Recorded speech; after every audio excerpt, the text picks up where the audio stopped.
नमस्कार दोस्तों, स्वागत है आपका अपडेट्स बाय सीएस में। देश की संसद में देश का बजट पेश हुआ है। 23 जुलाई का वो दिन था जब देश की वित्त मंत्री निर्मला सीतारमण ने देश की संसद में बजट पेश किया। बजट में हमेशा अमीरों के लिए कुछ होता है, गरीबों के लिए कुछ ना कुछ होता है, लेकिन हर बार की तरह मिडिल क्लास के लिए कुछ नहीं होता। इस बार भी कुछ ऐसे ही हुआ।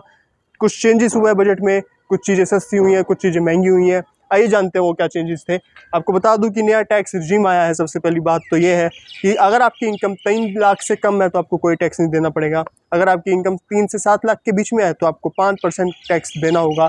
और अगर आपकी इनकम 7 से 10 लाख के बीच में है तो आपको 10% टैक्स देना होगा। अगर आपकी इनकम 10 से 12 लाख के बीच में है तो आपको 15% टैक्स देना होगा। अगर आपकी इनकम 12 से 15 लाख के बीच में है तो आपको 20% टैक्स देना होगा। अगर आपकी इनकम 15 लाख से ऊपर है तो आपको 30% टैक्स देना होगा। आइए अब जानते हैं कि कौन कौन सी चीज़ें सस्ती हुई हैं बजट में। सोना चांदी जो कि आसमान छू रहे थे जिसके दाम, वो सस्ता हुआ है। आपको बता दूं कि मोबाइल्स, इलेक्ट्रॉनिक इक्विपमेंट्स वो सस्ते हुए हैं।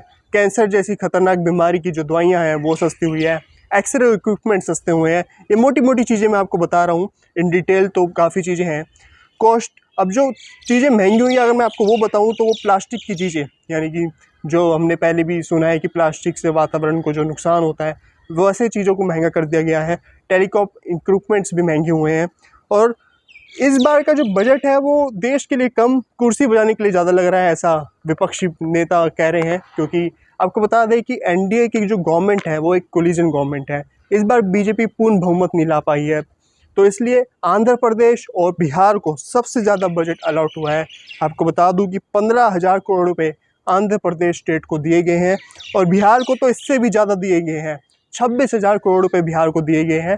बिहार का जो राज्य था जिसका सीएम नीतीश कुमार है वो शुरू से ये मांग कर रहे थे कि उनके स्टेट को एक विशेष राज्य का दर्जा दिया जाए, लेकिन कुछ पार्लियामेंट में बिल चेंज हुए हैं जिसके तहत अब किसी भी स्टेट को विशेष राज्य का दर्जा नहीं दिया जाएगा।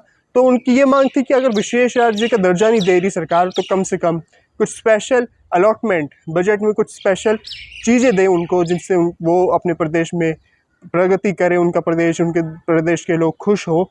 तो ऐसा ही देखने को मिला है। विपक्षी नेता हमलावर है सरकार पे। उनका कहना है कि ये देश के लिए नहीं, कुर्सी बचाने के लिए बजट है। आपकी क्या राय है इस बारे में, हमें कमेंट डाउन करके जरूर बताएं।